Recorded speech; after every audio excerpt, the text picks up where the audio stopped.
Hola, antes de comenzar el episodio me gustaría recordarte que he publicado 3 libros. El primero se llama Computación y Programación Funcional, que fue publicado en 2021 y es un libro que trata la programación funcional desde un punto de vista teórico y práctico. El segundo se llama Mentes Geniales, la vida y obra de 12 grandes informáticos. Esta es una obra que repasa la historia de hombres y mujeres que fueron relevantes en la historia de la computación.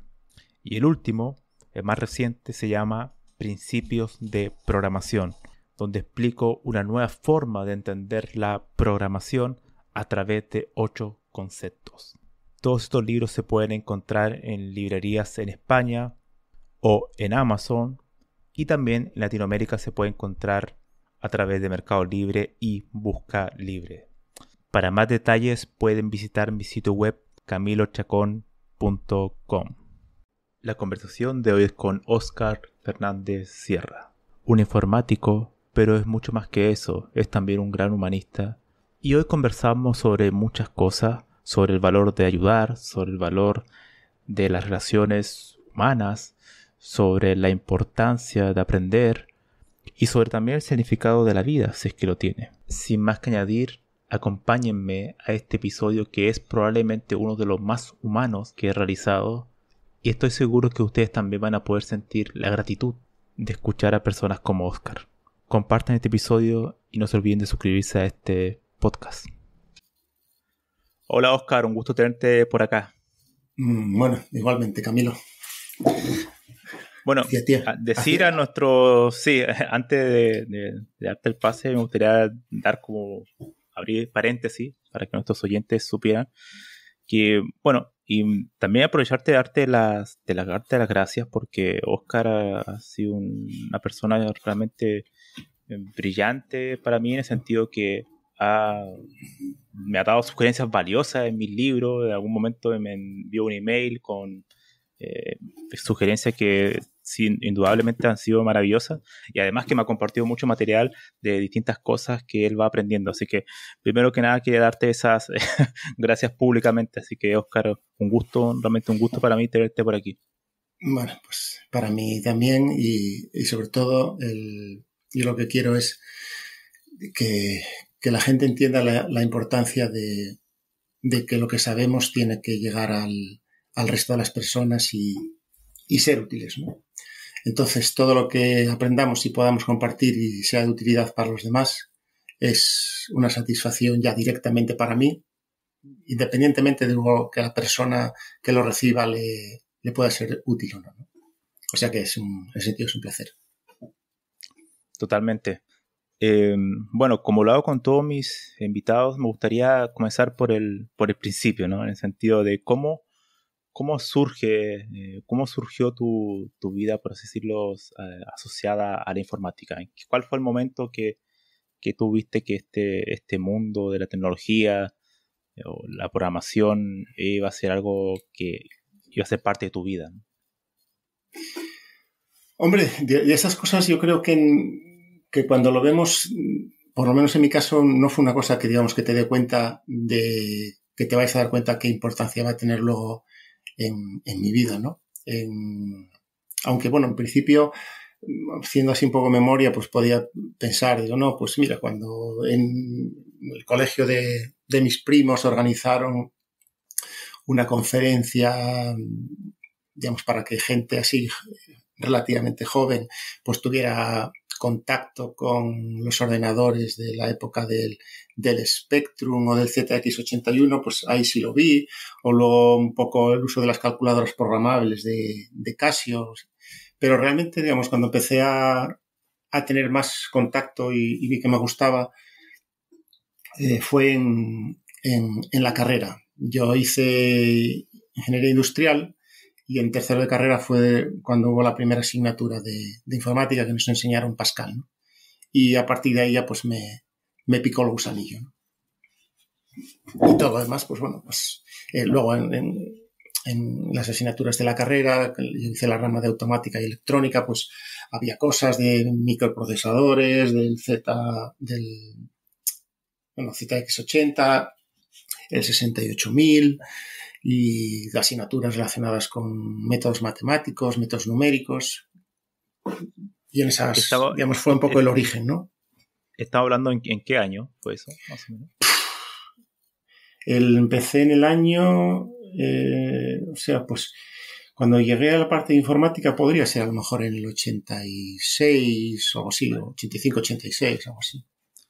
Te lo preguntaba porque ahora que ha pasado ya varias décadas, ¿cómo ves el cambio de la informática a ese tiempo, a ocupar esa herramienta como Pascal, por ejemplo, ese lenguaje de programación, a lo que hay hoy en día? Porque ha habido un cambio realmente enorme, ¿no? Entonces, ¿cómo ves de tu experiencia esa evolución en la informática? Hostia, no sé hacerte un análisis así exhaustivo, ¿no? Yo, por ejemplo, te puedo decir, digamos, que con el lenguaje Pascal, cuando empecé yo eran en los ordenadores digital, que había el VAX en la escuela de industriales, y en aquella época pues había, yo creo que la versión que debía estar de Turbo Pascal, no sé si era la 3, ¿no? Que para mí luego ya cuando empezó la versión 4 y luego las versiones 5, pues hostia, ha habido un cambio, digamos, muy, muy importante. Luego ya aquello, bueno, funcionaba en MS2, luego ya empezaban a hacer la programación en Windows, en una época, bueno, un poco ya posterior, pues, claro, es que si me pongo a pensar yo estuve mucho tiempo de becario en el departamento de construcción, ingeniería de fabricación en la escuela de industriales, ¿no? Y claro, en su momento tenían, dices, un IBM que tenía, yo creo que 1 mega de RAM, no 1 giga, 1 mega, que funcionaba a 8 megahercios, 10 megahercios, y había costado 1 millón de pesetas de aquel entonces. Alrededor del año, no sé si sería a lo mejor en el 87 o así, llegó una estación RISC con un procesador Motorola 88000 que tenía un tubo Trinitron, era 300 megas de disco, era como una barbaridad, con un segundo monitor, con X-Window. Y claro, estás hablando de que yo debía costar como 3.800.000 pesetas del momento, ¿no? Y claro, te pones a pensar 16 megas de RAM en esa máquina para hacer cálculos con elementos finitos. Y dices, yo me sorprendí usted, pero ¿cómo se podía hacer cálculo con elementos finitos, con programas ANSYS en aquellos ordenadores? Dices, y ahora cualquier ordenador que te cojas le da 100.000 vueltas y tiene más RAM, más disco, más velocidad. Entonces, desde el punto de vista del hardware ha habido un cambio brutal, ¿no? ¿Cómo era en esa época, por ejemplo, la actividad de programar? Era algo, me imagino, mucho más lento, ¿no? Dado que el hardware era más limitado, ¿no? ¿Cómo era ese? Pues no sé, yo en aquellos momentos digo, bueno, pues yo me acuerdo, digamos, un poco, bueno, después de eso, digamos, cogimos llegaron unas estaciones HP 9000 de Hewlett Packard que tenían allí a tubo Trinitron, ya empezaban a tener algo más de potencia. Claro, me acuerdo hacer los backups en cinta, los backups que tenían en cinta la Tektronix que compramos inicialmente, yo creo que tenían como 180 megas de capacidad cada cinta. Luego no sé si las que llegaban con HP eran un poco más ya algo más espacio, ¿no? Pero todo ahí en cinta, cargar el sistema operativo desde cinta, varias cintas. Y bueno, programar, pues bueno, usabas el VI, compilador de C, los primeros compiladores de C, que yo me acuerdo cuando yo voy a ponerme a estudiar C, pues no soportaban ni la sintaxis de ANSI con los parámetros de las funciones directamente declarando los tipos, sino que era el de que renegaran Ritchie. Claro, eran cosas como muy primitivas. Hombre, obviamente mejor que programar en cinta perforada o tarjetas perforadas, ¿no? Pero claro, desde lo escribías, pues ya digo yo, con el VI, bueno, luego ya en las estaciones estas, pues tenías a lo mejor algún editor un poco más visual que te permitía escribir, pero claro, está hay años luz hacia atrás de las herramientas que tienes ahora. Yo qué sé, pues si te instalas un editor de JetBrains, de un PHP Storm, un IntelliIDEA, donde tienes, yo qué sé, las variables declaradas, te dice los tipos, el autocompletado, la refactorización. Era un poco la época primitiva, un poco lo que vivías, ¿no? Te apañabas con lo que había, ¿no? ¿Tú crees que antes, dado las limitaciones de ese tiempo, los programadores eran más cuidadosos a la hora de escribir código que ahora? O sea, yo no sé, yo no tengo... Hombre, yo me imagino, si me ciño hacia atrás en el tiempo, no sé si te hablé alguna vez de un libro que se llama The Dream Machine de Mitchell Waldrop, que yo digo que es un libro que debería leer cualquier persona que viva el mundo de la informática. Yo me pongo a pensar en esas cosas. Hay otro libro también, algo así me parece que se titula When the Wizards Stay Up Late, en que habla de la época de los programadores.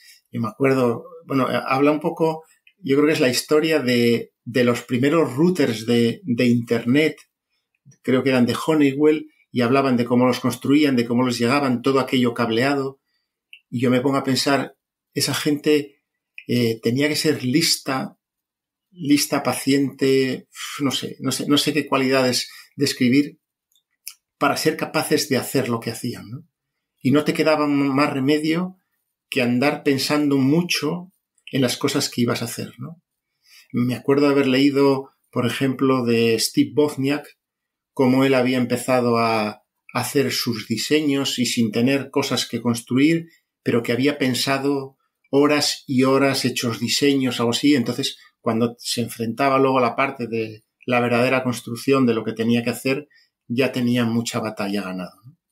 Entonces, yo ahora, por ejemplo, lo pienso de mí, es cuando te pones a escribir y dices, le das al botón. ¿Por qué? Porque ahora te pones le das al botón de compilar o de comprobar la sintaxis y te tarda poco en encontrar los errores. Y es más práctico, entre comillas, pierdes menos tiempo en darle, me compila, antes, mira, pues entonces ya me ha encontrado estos errores, ¿no?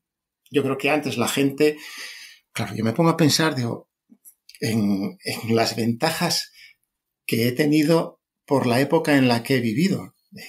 Todo lo que hay, el desarrollo, los ordenadores con pantallas, con teclados, con analizadores, léxicos en los compiladores. Claro, tú ponte a pensar en los años 50, la gente que tenía que programar, y dices ahora que utilizamos lenguajes de alto nivel, y dices, bueno, pues cambias el código y ya está. Pero tú ponte a pensar a la gente antes, en los albores, cuando tenía que andar programando en binario. Dices, tengo que hacer un salto hacia atrás y porque he metido no sé cuántas instrucciones y volviendo a calcular los desplazamientos en el código. Esa gente, no sé, tenía una paciencia, una capacidad que a mí me resulta admirable, ¿no?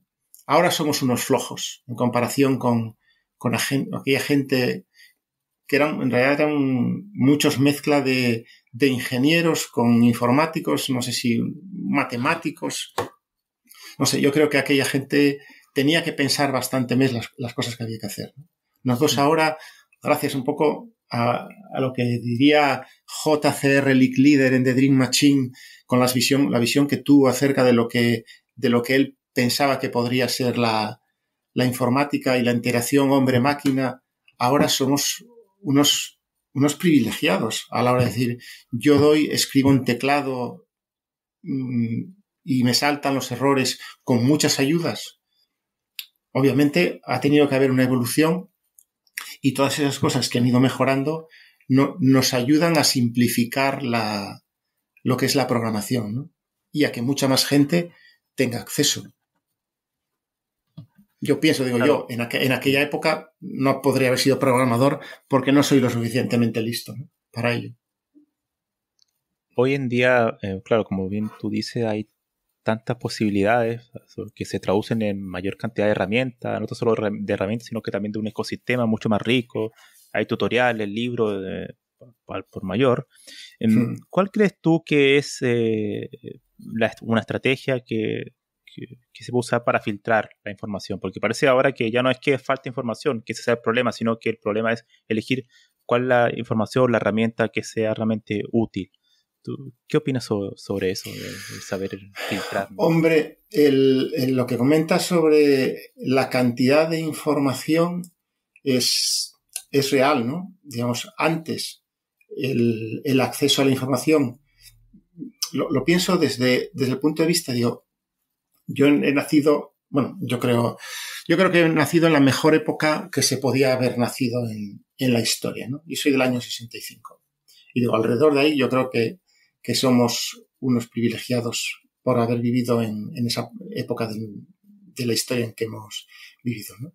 Entonces, yo lo pensaba a veces, digo, ¿cómo se podría ser programador en una época previa a Internet? Pues claro, yo ahora tengo alguna duda y consulto Internet y puedo coger, gracias a que existe Google y los buscadores, empezar a recopilar información o buscar cosas en los foros, toda la historia de lo que está almacenado por aquí. Ahora ya con las herramientas incluso de tipo ChatGPT que te lo dan todo más filtrado. Pues claro, dices, hay tanto que dices, hay para aburrir y el tiempo es limitado, ¿no? Al final, no sé cómo surge esa capacidad de la humanidad de andar filtrado, ¿no? Al final, yo creo que muchas de las cosas, y es un poco la labor que yo intento hacer, ¿no? Yo digo, mira, yo quiero cambiar el mundo y sé que no lo puedo cambiar, el mundo a nivel global, pero sí lo puedo cambiar a nivel local, ¿no?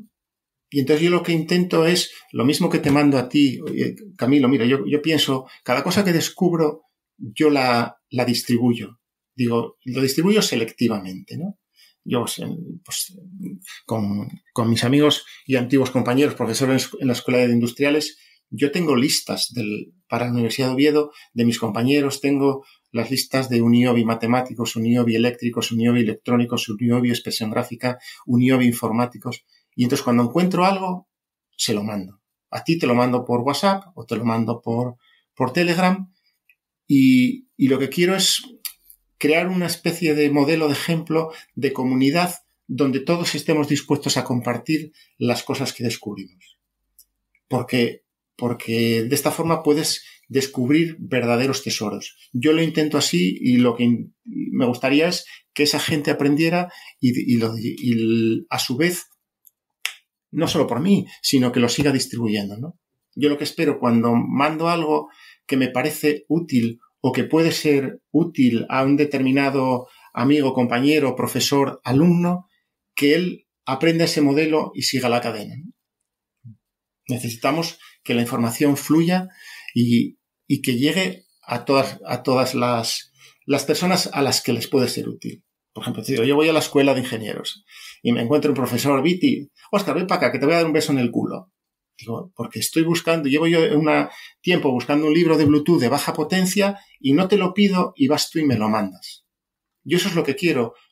Como te decía antes, digo, lo que yo sé, si no lo comparto, es una mierda. Todavía pensaba alguna vez, digo, como seres humanos, pienso en alguien a quien no conozco en persona, pero al que admiro, uno de los mayores investigadores en España, con categoría mundial de investigación del cáncer y del envejecimiento, que es Carlos López Otín, ¿no? Yo tengo un grupo con unos amigos, cada vez que descubro algo de Carlos Otín, una entrevista con Julia Otero, con que sea, lo comparto con los amigos porque lo disfrutamos. Y a mí, Carlos López Otín es una persona que admiro y que podría estar horas escuchando hablar. Para mí es un humanista. Le digo, Carlos, eres un humanista disfrazado de científico, ¿no? Y me puedo quedar abobado escuchando sus entrevistas con Julia Otero, con Iñaki Gabilondo, ¿no?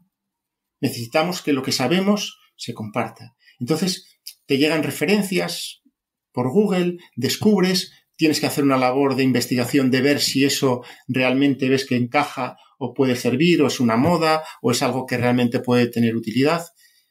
Y para mí es una red, ¿no? Es decir, es mi red, digo, yo tengo grupos, pues bueno, te lo mando a ti, te lo mando, y tengo grupos con otros amigos que cuando descubrimos algo que nos interesa, pues lo comentamos. Luego otras veces te llegan porque ves una noticia por internet, porque estás apuntado a un canal, y sobre eso tienes que decidir qué es lo que te sirve, o en mi caso, qué le puede servir también a los demás, ¿no? Hay mucha información y en ese caso yo creo que es una ventaja frente a no tenerlo.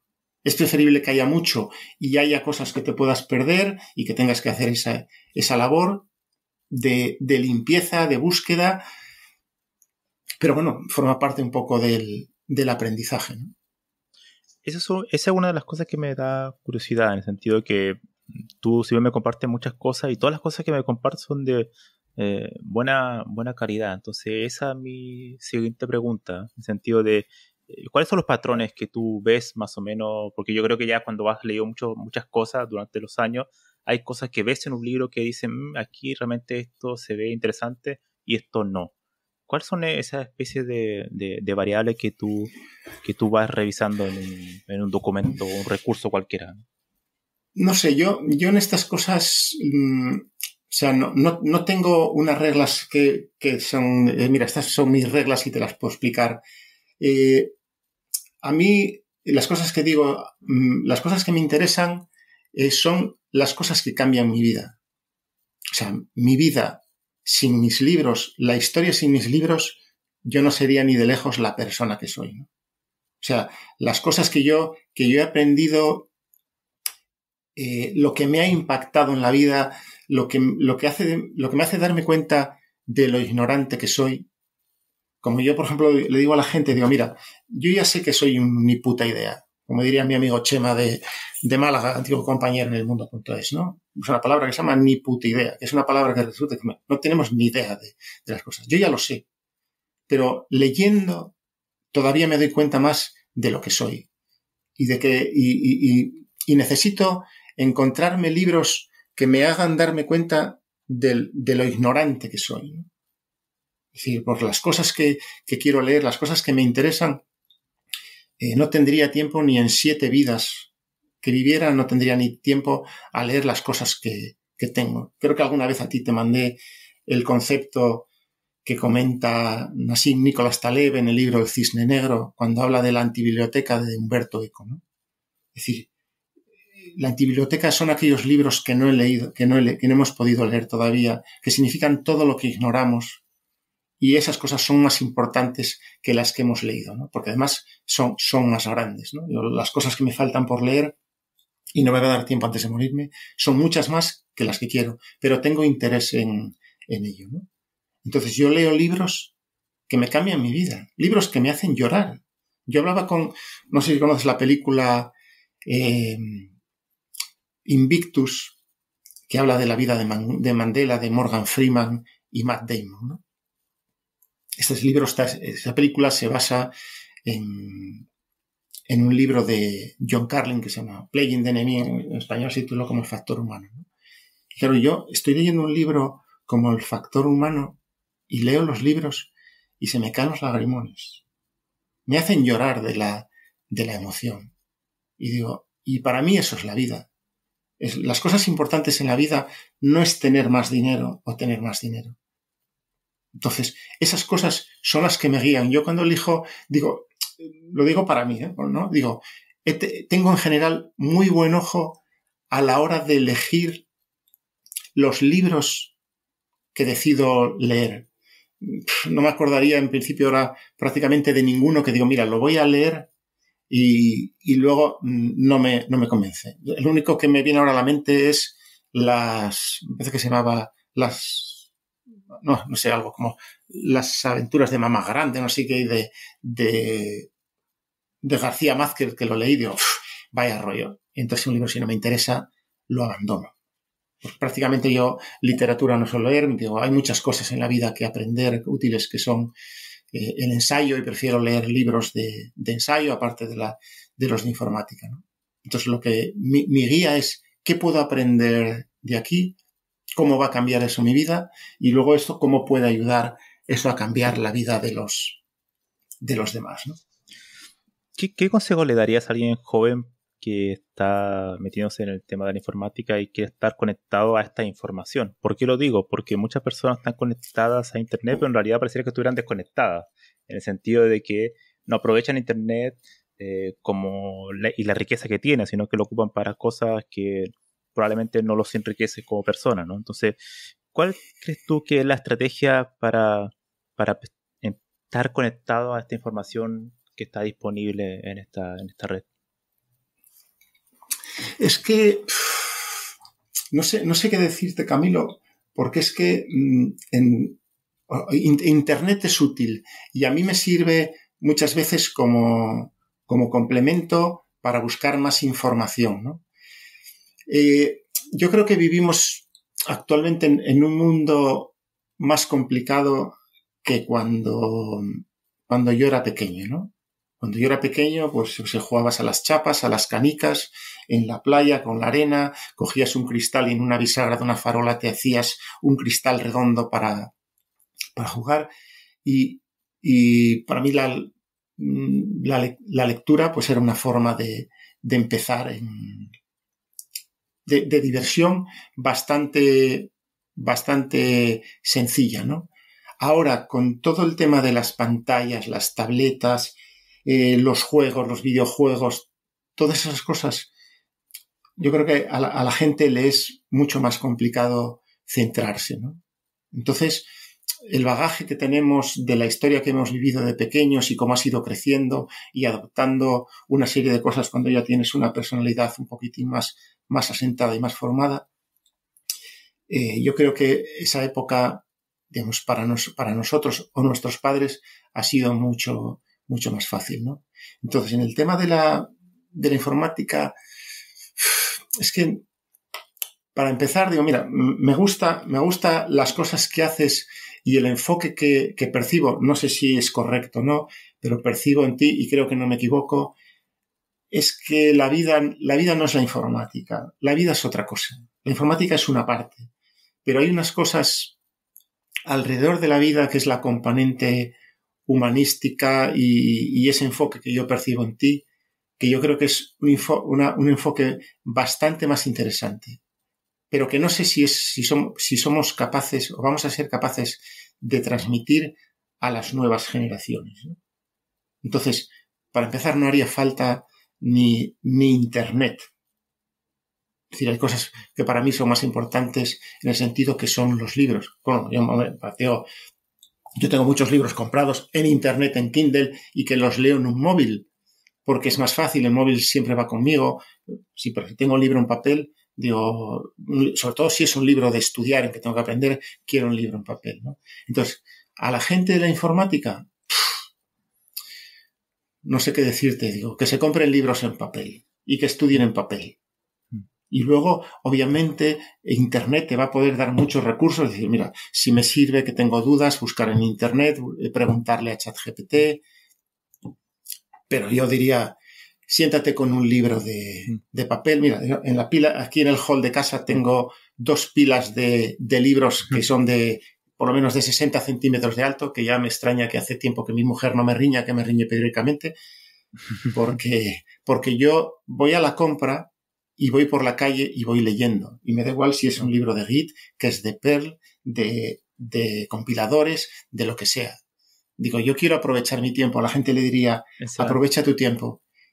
Y si pudiera ser mago, buscaría la creación de profesores de filosofía que fueran capaces de enseñar a la gente de una forma atractiva. El pensamiento, que la gente sea capaz, la gente que reflexione, la gente que se pregunte, la gente que tenga dudas, la gente que busque respuestas. Eso yo creo que es unos cimientos para el futuro y para una vida con sentido, ¿no? Hablando del tema de los libros, yo tengo un amigo que es un gran lector que me dijo una vez, preguntándole algo similar, ¿cómo te fijas que un libro es de calidad o que te puede a ti interesar? Y él me dijo, yo lo primero que miro es el índice, porque el índice me marca un poco cómo está el orden de los contenidos y más o menos me da una visión general del tema, si es que me va a interesar o no. ¿Qué opinas tú al respecto sobre el valor del índice en los libros? Hombre, el índice te puede dar una muestra de qué te vas a encontrar dentro. Lo que pasa que, hombre, también hay índices y índices, ¿eh? Porque hay índices con verdadero desarrollo, con muchas cosas, y entonces pues te puede servir esas cosas. Yo, hombre, a lo mejor para un libro de informática sí le echo más un ojo, ¿no? Pero para un libro de ensayo suelo mirar como primera parte la contraportada, ¿no? Y descubro cosas y luego veo, ya paso a echar una ojeada por el interior y veo un poco si me puede interesar o no, ¿no? ¿Y la biografía del autor o autora también? ¿Sabes lo que pasa? Hombre, vamos a ver, si ya tienes una referencia, pues dices, yo qué sé, pues el tuyo que me lo compré en Navidades de las mentes geniales, pues ya te conocía porque te había comprado el de la programación funcional, estaba hojeando cosas en la Casa del Libro de Madrid y digo, pues si no lo hubieras escrito tú, posiblemente no lo habría comprado. Pero bueno, al final lo compré, ¿no? Pero, por ejemplo, en muchos libros, yo qué sé, de cosas de ensayo o algo así, pues la contraportada me permite hacerme una idea. Luego he hecho una ojeada, ¿no? Pues, por ejemplo, imagínate, me viene a la mente. En el año 2011, yo como trabajo estaba en el país, al país llegan muchos libros y entonces me encuentro un libro que se llama El efecto checklist, de alguien a quien no conozco, que se llama Atul Gawande. Y miro la contraportada y cuando leo la contraportada pienso para mí, digo, me cago en la puta, es que este libro no me puedo permitir no leerlo. O sea, solo con leer la contraportada y ver un poco una ojeada, digo, este libro necesito leerlo. No puedo vivir sin leerlo, ¿no? Tengo que acostumbrarme porque eso no lo puedo hacer con todos, ¿no? Descubro ese libro y voy a dar la lata al redactor jefe del País Semanal, digo, y alguna compañera del País Semanal, digo, deberíais leer este libro, leerlo, buscar este tipo, haz una entrevista. Yo no conocía quién era Atul Gawande. Al final me he comprado todos los libros de Atul Gawande en papel en español, en papel en inglés, en electrónico en español, en electrónico en inglés, en audiolibro en inglés, y no creo que haya nadie en la Tierra que haya dedicado más tiempo que yo a escuchar a Atul Gawande. En el año 2014, como cuando fui, Óscar es una puta idea, no me hace ni puto caso, pues no me hace ni caso. En el año 2014 publica su libro Ser Mortal en español. Vuelvo a la carga y voy a hablar con la redactora jefa del País Semanal. Me dice, le digo, Amelia, necesitáis hacer algo con Atul Gawande, buscar este libro, publicar algo. Y me dice, está como loca la compañera Cristina Galindo detrás de él entrevistándole. En el año 2018, Jeff Bezos, Warren Buffett y el presidente de JP Morgan deciden nombrar a Atul Gawande consejero delegado de una empresa que forman para que se encargue de los asuntos de salud de todos los trabajadores de todas esas empresas. Amazon, Hathaway en Berkshire de no sé qué y JP Morgan, ¿no? Digo, a lo mejor yo no iba muy desencaminado. Como no me hacen ni puto caso, pues en el año 2011 preparo un pequeño informe y se lo envío a los responsables de las charlas TED. Digo, deberíais proponer que Atul Gawande dé una charla en las conferencias TED. Cuando las charlas TED se hacían debía ser una al año o dos al año o así, ¿no? Y me hicieron caso y en el año 2012 Atul Gawande dio su primera charla TED, ¿no? Para las personas que no lo conocen, que entre las que yo me incluyo, ¿cuál es el pensamiento así a grandes rasgos de Atul Gawande? Pues para mí Atul Gawande es un tipo que es un cirujano americano de origen indio que escribe en The New Yorker, muchos de sus artículos, si entras a la web de New Yorker o atulgawande.com, tienes ahí los enlaces a sus libros, ¿no? Es un tipo, bueno, a mí me encanta cómo escribe, me encantan las cosas que cuenta y lo que intenta es buscar cosas que nos hagan hacer que la medicina se optimice y llegue a la mayor cantidad de gente, ¿no? Para que te hagas una idea, él escribió un artículo, no sé si es en el año 2007, que se titula The Cause Conundrum, ¿no? un colaborador de Warren Buffett leyó ese artículo, le gustó tanto que decidió mandar de su dinero un cheque de $20,000 para Atul Gawande. O sea, tú imagínate que alguien lee uno de tus libros, tus artículos o tu podcast y dice, joder, este Camilo es un fenómeno de la galaxia. Hace falta que lo que dice Camilo llegue a la gente. Porque las cosas que escribe son importantes y tienen sentido.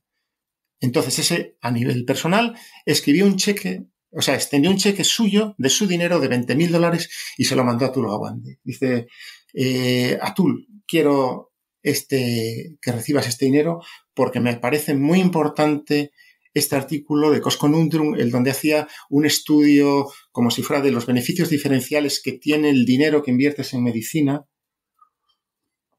en función de cómo lo utilices. Y Atul Gawande te dice, mira, no por el hecho de gastar más dinero en medicina obtenemos unos mejores beneficios para la sociedad de esa medicina, ¿no? Y él habla de estudios en hospitales y él incluso cuenta cómo él ha hecho pruebas a pacientes, pruebas que sabe que son inútiles. Pero el paciente se las demanda y llega un momento en que dices, mira, no quiero pelear porque como pacientes somos muy torpes. Somos muy torpes y muy ignorantes y no nos damos cuenta de que a veces las pruebas que pedimos o a que nos hagamos más pruebas, eso no va a servir para nada. Lo que pasa es que tú luego dices, mira, yo me he arrepentido, a veces me puedo arrepentir de cosas, de pruebas que no he hecho, pero no me acabo arrepintiendo de pruebas que sí he hecho y no valen para nada. Lo que pasa es que eso tiene una implicación porque el coste que tienen las pruebas que haces si no sirven para nada se detrae del dinero que valdría para hacer pruebas que sí sirven. Continuando un poco con el tema de que te decía de Atul Gawande, que me llamó la atención, ese que le mandó $20,000, Atul Gawande rechazó el cheque. Y se lo devuelve, dice, mira, no lo puedo aceptar, y se lo devolvió. Entonces, esa persona, en vez de mandárselo de 20,000, se lo mandó de 40,000. Y Atul Gawande dice, bueno, no lo voy a aceptar para mí, pero lo voy a aceptar para el hospital en el que trabajo, ¿no? Entonces yo, pues leyendo a Atul Gawande, descubres cosas de cuando hacía sus campañas en la poliomedicina y veías que la gente que iba a los pueblos, que eran pobres ignorantes, que no sabían y no querían vacunar a sus hijos porque les había llegado el rumor de que te estaban intentando envenenar o lo que sea, y entonces no vacunaban a sus hijos de la polio, y había gente que participaba en la campaña que se enfadaba y le chillaba a la madre, no, porque no sé qué, porque tu hijo, porque no sé cuánto, y había gente que decía, no, eso no lo debes hacer. Tú no debes obligar a la gente, digo, bastante tiene con su problema. Y a lo mejor resulta que a las 3 semanas te encontrabas que esa madre volvía al médico porque su hijo había cogido la polio y se iba a quedar en mal estado. Pero era preferible no enfrentarte con la población a la que ibas a intentar ayudar si no estaban dispuestas a hacerlo, porque eso podría crear una corriente de opinión y hacer crear el rumor de que ibas a coger, intentabas envenenarles o lo que fuera, ¿no? O como cuenta cómo estuvo a punto de matar a alguien una vez que le llegó porque no podía, tenía una insuficiencia que no podía respirar, se le fue despistando, cogió el tiempo y se puso a hacer una traqueotomía que no la había hecho nunca a una persona, se la había hecho una vez a una cabra, aquello empezó a sangrar. Entonces llama a los más experimentados que él y alguien consigue meter un intubador pediátrico y salvarle la vida, evitar que se muera sin que le queden secuelas, ¿no? Y entonces ahí vas a descubrir yo descubro que es imposible que cada uno de nosotros recibamos la mejor atención médica que sería posible porque la medicina la ejercen la gente que está aprendiendo. No sé, yo con Atul Gawande digo, o descubres como la medicina, los médicos hay veces que se les va la pinza y cometen malas prácticas. No sé, yo aprendo a disfrutar con las cosas que me emocionan y que yo digo que me cambian la vida. Me cambian la vida porque me hacen darme cuenta de que cosas que no sabía o que creía de una forma en realidad no son como yo pensaba. Y eso es muy importante, yo creo. aprender a disfrutar de descubrir lo ignorantes que somos, con esas ganas de seguir aprendiendo cada día, ¿no? La siguiente pregunta es bastante, bueno, puede ser bastante profunda, filosófica, me gustaría hacértela. Y es, para ti, ¿la vida tiene algún significado? No sé, sobre estas cosas lees y hay gente que te dice, no, la vida no tiene ningún sentido en sí mismo, ¿no? Pero dentro de esas cosas el sentido es la propia vida, vivir la propia vida, lo que nos ha tocado vivir. Yo creo que puedes decir, mira, como la vida no tiene sentido en sí mismo, no importa nada de lo que hacemos, ¿no? Yo eso no lo creo. Yo no creo en Dios, pero sí quiero creer en el hombre, cada vez me cuesta más, pero estoy empeñado en que lo que tenemos que hacer, mira, una de las personas, como lo mismo que contigo, digo, pues mira, de cada libro que leo, pues acabo recopilando las erratas y acabo escribiendo los autores o las editoriales o lo que sea, pues una de las cosas que hice con alguno, entré en contacto con un abuelete que tiene ahora 92 años en Barcelona, que se llama Ramón Vallés, es catedrático emérito de psicología de la Universidad Autónoma de Barcelona, y con él, pues te mando este artículo. Mira, te voy a mandar mi artículo sobre cuidados paliativos, no sé qué, y empezamos a tener conversaciones sobre literatura, sobre la muerte, ¿no? Ya no me acuerdo ni qué me preguntaste, Camilo. Sobre el sentido de la vida.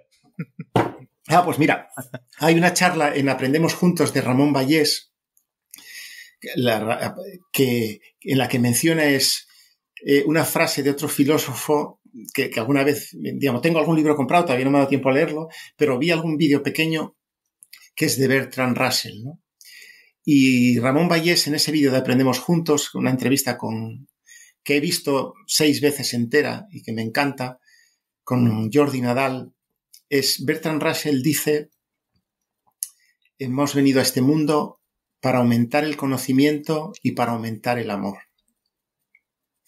Que yo creo que es una frase que puede servir un poco de guía, ¿no? Es decir, todas las cosas que aprendemos tenemos que transmitirlas con amor al resto de la gente, ¿no? Un poco como guía podría servir como de resumen, ¿no?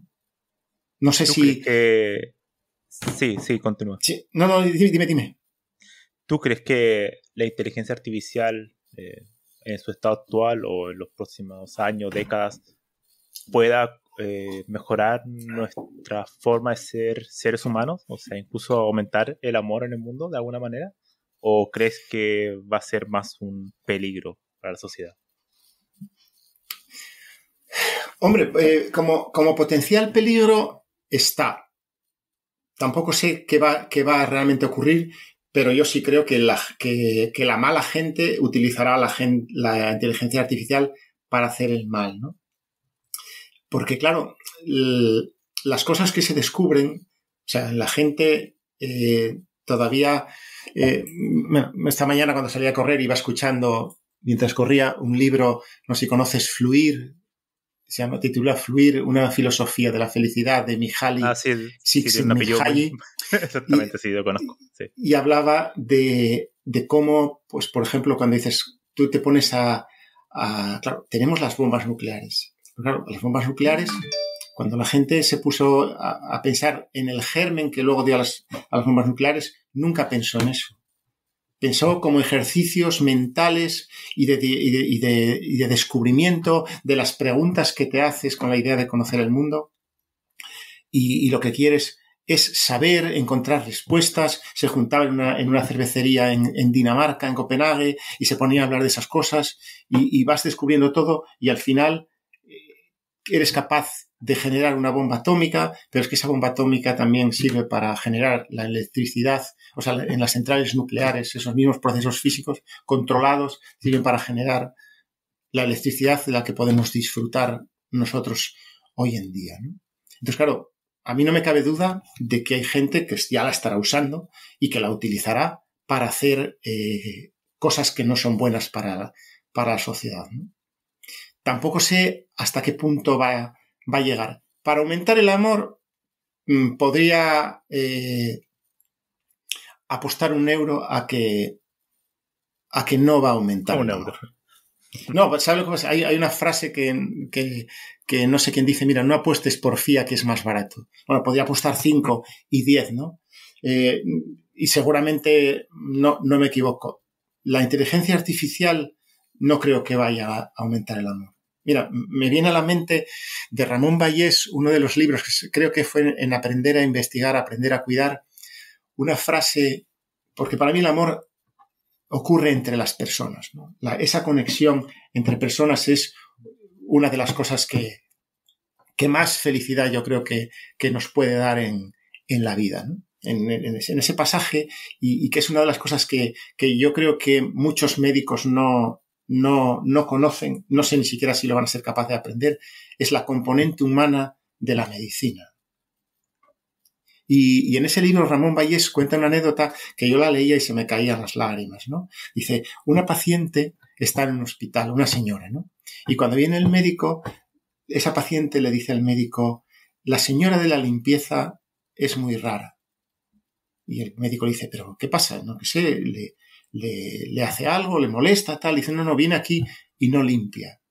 Dice, viene aquí, se pone al lado de la cama y me coge la mano. Dice, la quiero tanto. Yo escuchando eso se me caían las lágrimas. Es decir, porque la gente no se da cuenta muchas veces que los médicos, en ese libro lo cuenta también, de cómo los médicos ejercen la medicina como si fuera una actividad de mecánica sin darse cuenta de que lo que ocurre es que ese enfermo es una persona que sufre.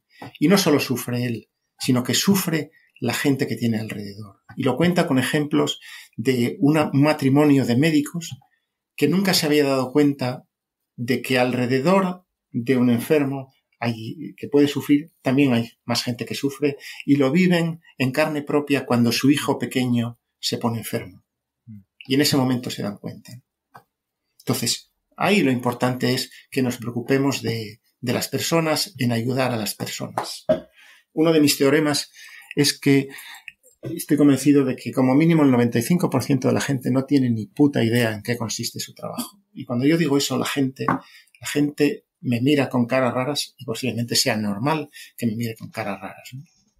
Y digo que no tiene ni puta idea en qué consiste su trabajo, porque su trabajo, nuestro trabajo, consiste en ayudar. No consiste en hacer un Excel. Haces un Excel porque eso puede ayudar a que alguien pueda resolver un problema o de analizar cuántas personas sufren una enfermedad, ¿no?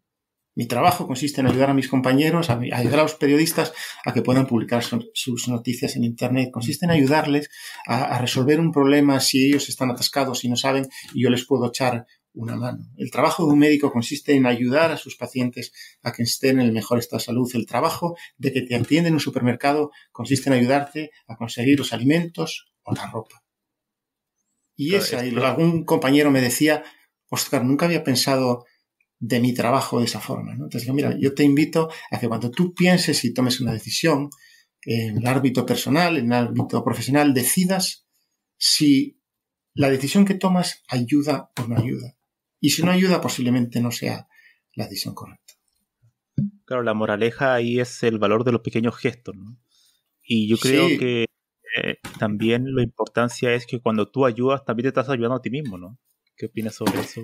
Sí, esas cosas mira, me llama la atención porque no sé si eso se podría ser considerado egoísmo. Me suena una vez haber leído algo y mira, en este sentido no puedo dejar de hacer una recomendación que creo que a ti te la hice en su momento, que digo yo, Camilo, yo creo que este libro te va a encantar, que es Dar y Recibir de Adam Grant. Sí, un gran libro, una gran recomendación. Yo digo, Adam Grant no lo sabe, pero ese libro lo escribió para mí. Y posiblemente tú puedes haber pensado que lo escribió para ti. Tengo otro amigo, Marcos Viñuela, que también se lo recomendé y me dijo, no, sí, este libro también pensé que lo habían escrito para mí, ¿no? Entonces, cuando tú estás en un libro como esos, las cosas que descubres, pues dices, hostia, esto vale su peso en oro, ¿no? Vuelve a repetirme la pregunta. Vuelve a repetirme sí. la pregunta, Camilo. Sí, no, era más que nada el tema de que cuando tú ayudas, al final... Sí. te En ayudas a ese ti mismo. sentido, lo pensaba, digo, es que lo hago y ayudo a los demás porque soy un egoísta. No sé si eso puede ser considerado egoísmo porque dices, hostia, lo hago porque creo que es lo que tengo que hacer y porque a mí me ayuda a ser feliz. Entonces, ¿lo hago por mí o lo hago por ellos? Yo creo que esas cosas no son incompatibles. Es decir, no hace falta cuestionarse. Digo, que es que el mérito solo está si entonces les sirve a ellos y a mí me causa pesar. No, ¿por qué vamos a renunciar a las cosas que forman parte de la naturaleza humana? Y, coño, mi naturaleza pues tiende a pensar que lo que tengo que hacer es ayudar, lo hago, intento hacer con esa selección, porque yo no hago un envío a granel, cuando envío las cosas pienso en cada una de las personas a las que se lo envío, pues este le puede interesar o no, si digo, te lo mando, si me equivoco, digo, oye, si no es este el enfoque exacto de la que te gusta, dame realimentación para que pueda cogerlo, ¿no? Entonces yo, por ejemplo, imagínate, en el periódico, digo, la gente de seguridad, yo sé que a José Luis Prieto le gustan los libros de economía, que a César le gustan los de religión, que a otro le gustan los de Neil Gaiman, y cuando los encuentro, voy y se los llevo. Porque ahí llegan muchos libros, y entonces, mira, para que estén ahí parados, digo, hay gente que los va a poder disfrutar y les van a servir, ¿no? Esa es la filosofía un poco de ayudar. ¿Puedes considerarlo egoísmo? Pues si lo quieres considerar egoísmo, yo no tengo ningún inconveniente. Pero a mí lo que me preocupa de verdad es que eso sirva de ayuda a alguien más, ¿no? Totalmente de acuerdo. Has comentado que has trabajado o estás trabajando en un periódico. ¿Cómo ha sido esa experiencia después de tantos años trabajando ahí? ¿Cuál crees tú que es el gran aprendizaje que has tenido en ese entorno? Hombre, ¿sabes lo que pasa? Mira, yo con ese sentimiento yo descubrí el tema de la web en el año 94, ¿no? Entonces, viendo el año 94, yo vi que tenía un potencial de la bomba, ¿no? Digo, esto, o sea, yo no soy muy listo, porque no soy muy listo, ¿no? Yo soy de normal tirando a burro. Pero sí me di cuenta de cosas que podía tener su potencialidad, ¿no? Y una de las cosas que empecé a hacer, lié a mi hermana Marta, le preparé un atril de madera y empezamos a hacer un resumen del periódico de Gijón del comercio en Internet, ¿no? Yo preparé ahí unos scripts en Perl, con unas páginas, con HTML, con un calendario y tal, y entonces empezábamos a hacer, mi hermana Marta hacía un resumen del comercio a mano. Ella lo cogía, lo hacía a lo mejor al mediodía, y yo cuando volvía por la tarde a la escuela me llevaba el resumen en un disquete y luego lo publicaba por internet. Preparé unas listas de distribución con un software que se llamaba Mayordomo, tenía una lista por si tenías ordenadores con caracteres de 7 bits, de 8 bits, para gente que no tenía ni siquiera acceso a internet directamente, sino que pasaba por pasarelas, como llegaba a Cuba, a Rusia y cosas así, ¿no? Entonces empezamos a hacer, cuando no había periódicos en internet, el periódico El Comercio de Gijón en internet.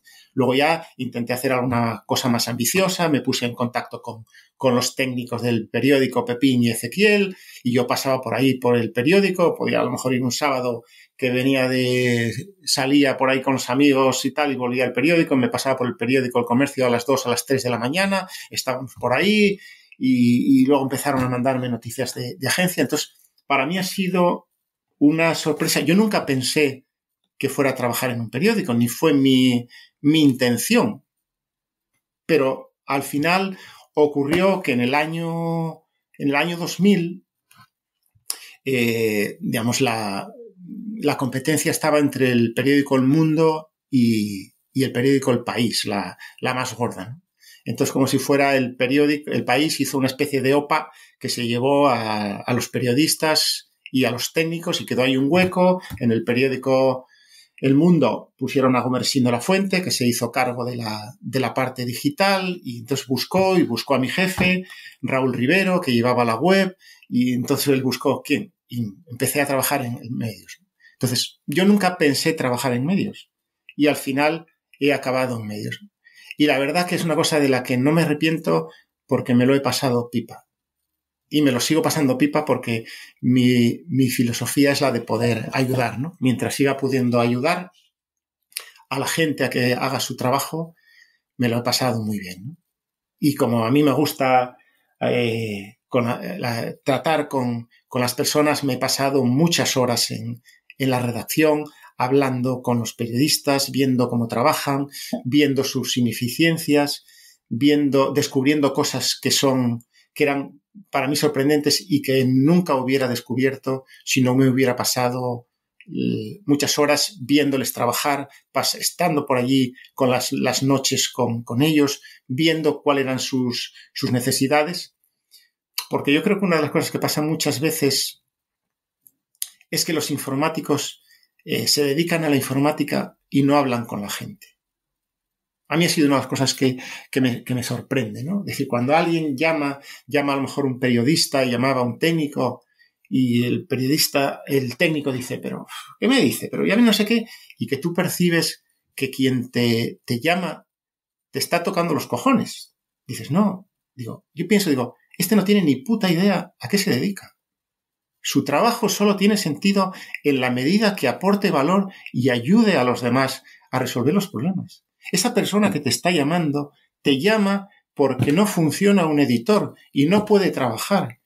Y si no puede trabajar y tú eres la persona responsable, da gracias que existe un puesto de trabajo para ti en donde puedes coger y ganarte la vida con eso. Son cosas que a mí en ese sentido me sorprenden, ¿no?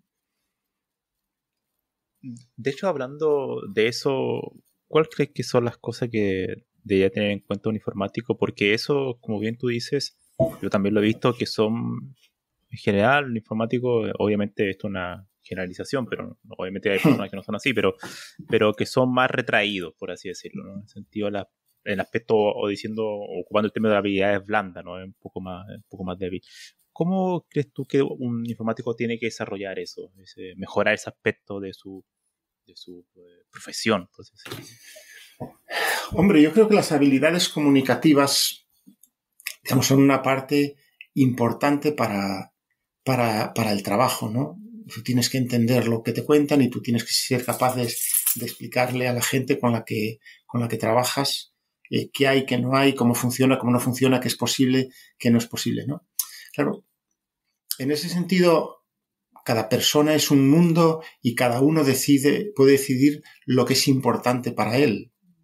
Yo no voy a decir a la gente, no, mira, habla con la gente, no sé, porque, digamos, no estoy, o sea, tampoco creo que yo tenga que andar diciéndole a la gente habla o no habla, ¿no? Yo te puedo decir, marcar unas reglas que es decir, mira, pues si tú tienes habilidades comunicativas, pues en general creo que la vida te va a ir mejor, ¿no? Esa capacidad de comunicarte con la gente. Digo, mira, yo he tenido la enorme fortuna de cuando en el año 2000 me fui de Gijón a Madrid a trabajar en el mundo.es y te comunicas con la gente, y a mí me gustan las personas, me gusta saber lo que les gusta, lo que les interesa, por esa bueno, si has leído, tú que has leído Dar y Recibir, no sé si te acuerdas del personaje de Adam Panda Rifkin, la frase que es, ¿en qué te puedo ayudar? Es decir, ¿en qué te puedo ayudar? Y el vínculo que generas con las personas con las que de verdad tienes interés en estar, en hablar, en compartir, porque al final el trabajo, si piensas, es una parte muy importante de nuestra vida en horas. Entonces, cuando tú estableces, yo digo, a mis compañeros que estamos juntos desde el mundo.es, Alberto Anta, Pepe, Rubio, Nacho, Héctor, Raúl, que estamos cogiendo, que ahora ya no trabajamos juntos, pero seguimos en contacto, o con Chema, que cogemos y hablamos de vez en cuando. Han pasado 20 años desde que dejamos de trabajar juntos y todavía seguimos en contacto porque me interesan las personas, me interesa lo que me cuentan, me interesa lo que hacen. Es esa componente humana de la gente con la que trabajas es muy importante y que puede ayudarte a dar sentido a lo que haces. Es decir, tú puedes vivir abstraído y no digo que no tenga valor, porque hay gente, yo que sé, muy lista que no sabe comunicarse, pero tú le dices, oye, no sé qué hace esto, y te resuelve el problema y tal. Pero eso no, para mí no es la vida. O sea, la informática es una parte de la vida y es una cosa en la que te permite, que como diría Csikszentmihalyi, me permite muchas veces estar en estado de flujo, como me lo permite la lectura o como me permite salir a correr con un amigo en que decimos que vamos a correr y eso es la disculpa para tener un rato de puta madre con tus amigos, ¿no? Que es, yo creo, que lo que le da un poco sentido a la vida, ¿no? Entonces, esas capacidades de comunicarte con la gente, hombre, yo creo que si eres capaz de hacerlo, te podrás tener una vida más feliz. En general, si las personas con las que eliges y tienes alrededor te permiten hacerlo, ¿no? Porque, claro, dice, mira, más vale solo que mal acompañado, ¿no? Y que te digo, y esa gente puede tener también una vida muy feliz si es una decisión propia el no comunicarse. Pero yo creo que en ese sentido, esa carencia de habilidades para comunicarte le resta valor a tu valor profesional. Te quería preguntar ahora sobre un concepto que también lo ocupa mucho Nassim Taleb, o en su libro al menos aparece también por ahí. El tema de la suerte. ¿Qué opinas sobre eso? O sea, sobre todo hablando del tema de ya como la vida humana, ¿no? De cada persona. ¿Cuál crees que es el rol de la suerte en la vida? Hostia. ¿Suerte positiva o negativa? Hostia, no. Mira, Camilo. Una de las cosas que yo hablo mucha gente, la última vez con compañeros de la escuela que tienen hijos, esta semana, ¿no? Le digo, ¿cuál es mi mérito? Mi mérito para haber nacido en España. ¿Por qué no nací yo en Sudán del Sur, en un campo de refugiados donde no hay nada de lo que disfrutar? Porque que viene a un pueblo y entran las guerrillas y te coges y te matan, te cortan la mano, te violan. Digo, ¿cuál es mi mérito? Entonces, una de las fuentes que yo atribuyo la felicidad es a la gratitud. O sea, yo hace años le dije dos cosas a mi madre. Le dije, mira, mamá, no hay nadie en este planeta más feliz que yo, y si alguien se cree que es más feliz que yo, me la pela. Y lo siguiente que le dije, y mamá, yo estoy preparado para morir. Digo, no tengo ninguna ganas de morirme ahora, porque tengo muchas cosas que estudiar, tengo muchos libros que leer, pero tengo unos padres estupendos, tengo unos hermanos estupendos. He vivido en un país donde no he vivido guerras, donde no hay desastres naturales, donde afortunadamente no he pasado hambre, donde tengo un trabajo que me encanta y me pagan por ello, donde muevo una palanca y me sale agua que puedo beber. Digo, mira, si me dicen, Óscar, te vas a morir dentro de 3 meses, digo, me parecería indigno hasta quejarme. Soy un afortunado. Y muchos de nosotros somos muy afortunados. Y no reconocerlo, yo creo que sería de imbéciles. La suerte, es decir, las cosas, esto que llaman serendipia y que dices que descubres que ocurren por chiripa. Yo estoy vivo de milagro. Hace años, andando en bicicleta, iba por allí y hubo 2 veces, una vez que pensé, digo, de esta no salgo, y se me pasó toda mi vida a toda velocidad por la cabeza, y otra vez iba detrás de unos amigos, me crucé, me despisté y no me partió un coche a la mitad, y te estoy hablando de cuando tenía a lo mejor 20 años. Estoy vivo de milagro. Digo, eso yo, por suerte, pura suerte. Obviamente, te digo, yo le digo a la gente, le digo, mira, el concepto que tengo de mí mismo es de inteligencia normal tirando a burro. Pero hay una cosa que es la capacidad de esforzarme. Y entonces me esfuerzo en aprender. Si tengo que dejar de dormir para leer, para las cosas que quiero aprender, lo hago. Si eso me acorta la vida, no hay ningún problema. Digo, la vida es para vivirla. Una de las frases que contaba un amigo de Paco de Lucía cuando murió, dice, mira, una de las frases que decía Paco de Lucía es procura que la muerte te pille viviendo. Entonces, la suerte para mí, o conduciendo, una de las veces que venía de Galicia con los amigos, habíamos estado toda la noche de juerga, aunque yo no había bebido, pues me quedé dormido al volante y estoy vivo de milagro. Soy un afortunado. Mi mujer dice que nací con una flor en el culo. Yo le digo que es mentira. Le dije que nací sin la flor, me puse yo la flor en el culo para que pareciera que había nacido con ella. Dice, nunca te has preocupado de buscar trabajo, siempre te han llamado, nunca has pasado por esas cosas. Digo, bueno, si me llaman y quieren que esté con ellos, será por algo, porque yo los esfuerzos no los escatimo, ¿no?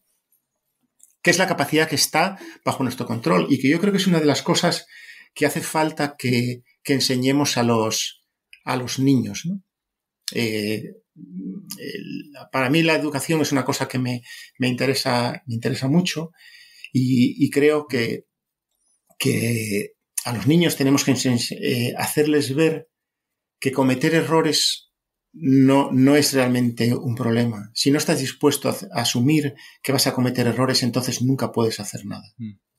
Una de las cosas, no sé si lo he visto alguna vez, pero hay empresas tecnológicas que hacen concursos internos para darle un premio a la persona que haya cometido el error más grande del año. La gente se propone como candidatos y los compañeros votan. Y a ese, por ejemplo, que gana, pues les dan $400 de premio. ¿Te imaginas por qué? ¿Te imaginas por qué alguien está dispuesto a premiar los errores? Es como el único mecanismo para seguir adelante, ¿no? Intentarlo. Ese mecanismo, te digo, eso se usa, por ejemplo, lo cuenta Tulgawande, en los hospitales universitarios en Estados Unidos, celebran lo que llaman las conferencias M&M's, hacen un poco de juego con los caramelitos estos bañados de chocolate, de las mortality and morbidity. Si no estamos dispuestos a hablar de los errores que cometemos, la gente no puede aprender de los errores que cometemos. Si nosotros cometemos un error y lo que intentamos es ocultarlo, la gente no puede aprender de eso. Y en medicina eso podría causar más muertes, ¿no? Y en nuestra vida. Y yo esas cosas, por ejemplo, pues yo qué sé, si cojo y meto la pata y hay cosas, yo sé que nadie va a saber que yo cometí el error, pero a mí no me importa. Yo mando un mensaje y lo cojo y lo explico. Digo, cogí, mira, al cortar y pegar se me cogió no sé cuánto y me ocurrió esto y esto cogió y esto me borró este fichero. Tenemos que predicar con el ejemplo. Es decir, si cometemos errores, nuestros errores que hemos cometido tienen que servir a los demás para que intentemos no cometerlos. Yo, alguno de mis jefes anteriores, cuando llegaba aquí 3 días y le dije, mira, somos muy malos porque no aprendemos de nuestros errores. Y le dije, mira, y que sepas que vas a saber mi opinión, aunque no me la pidas. Luego tú dirás, Óscar, te la metes por el culo. Perfecto. Pero digo, mi opinión la vas a saber, ¿no? Porque es otra de las cosas que yo veo es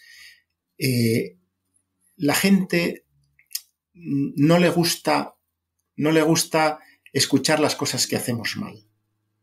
Y creo que es importante. Y creo que hace falta en las empresas un Pepito Grillo que esté hablando de críticas de las cosas que hacemos mal como crítica constructiva. Hace falta disparidad de opiniones, digamos, para que haya con un debate, confrontando ideas y que veamos las cosas cómo tenemos que hacer, ¿no? Mira, una de las cosas, mi antiguo jefe, Raúl Rivero, que está ahora de CEO en Acciona, es un tío muy listo, que yo valoro mucho y que cuando teníamos que decidir qué íbamos a hacer, hacíamos una reunión, que es una de las cosas que yo muchas veces echo de menos, vamos a ponernos a pensar, a que la gente que gente dé ideas y que y que escuchemos las opiniones. Y luego él decía, si me convencéis, yo cojo y decía, y si no, pues tendré que tomar mi decisión, ¿no? Que es una de las cosas que también comentaba Nelson Mandela en el libro de Playing the Enemy, el factor humano de John Carlin. Decía, mi padre, que era el jefe de la tribu, siempre dejaba hablar a todos. Todos hablaban antes que él, a todos les escuchaban. Todos tenían su oportunidad de dar sus ideas, con lo cual se sentían valorados, y luego el jefe de la tribu, como había podido escuchar a todos, podía tener una opinión sobre ideas que posiblemente incluso a él no se le hubieran ocurrido, pero que alguien mencionó y él las podía dar un valor, ¿no? Y luego al final, una vez escuchado a todos, él tomaba esa decisión, si era él el responsable de tomarla.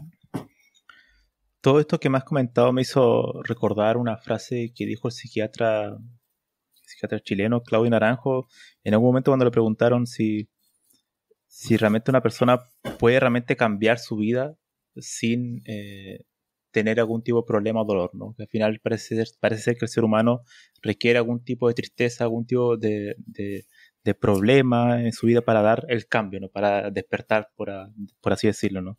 ¿Tú crees eso? ¿Crees que realmente el ser humano para poder mejorar necesita algún tipo de sufrimiento? No creo que sea imprescindible. Sí creo que sea un disparador, ¿no?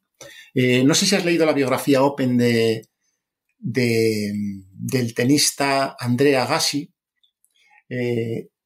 y me llamó la atención porque él inicialmente dice, yo jugué al tenis y odiaba jugar al tenis, no me gustaba. Hasta que ocurre una cosa en la vida que es la persona que era como su mano derecha, lo que ayudaba, su hija, él había caído, yo qué sé, se había dejado llevar, no sé si había metido con sus drogas, tal, nadie daba un duro por él, y a él hubo un acontecimiento en la vida que le cambió, que es cuando no sé si era la hija o hijo de su, no sé, manager, mano derecha, asistente, lo que fuera, está en el hospital y no sé si se va a morir. Y entonces él en ese momento descubre y le cambia la vida. Él va a seguir jugando al tenis, pero ahora ya sabe por qué va a jugar al tenis. Y entonces a partir de ahí, ¿no?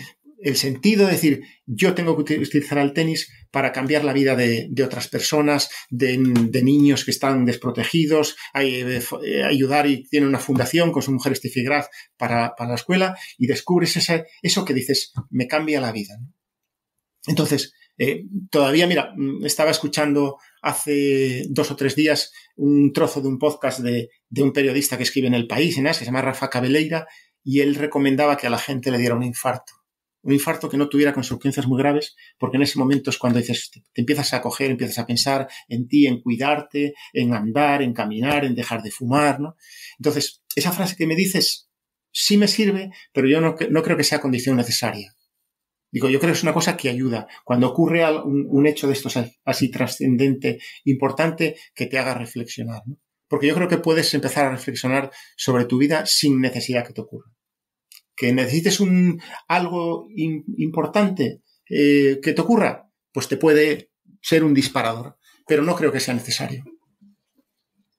Pero esa es mi idea, ¿eh? Que yo soy mi puta idea.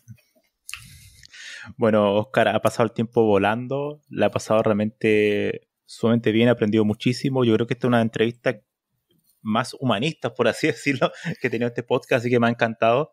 El factor humano es eso es lo más importante en la vida, en realidad. La informática solamente es un medio para intentar aportar a nuestra sociedad, ¿no? Así que muchísimas gracias por haber estado aquí, Óscar. Bueno, espero que no veas esta entrevista como un desastre, porque digo, comparado con los que tuviste antes, yo no tengo ni puta idea, pero yo intento hacerlo lo mejor que puedo. Me saldrá mal o me saldrá bien, pero la intención es ayudar.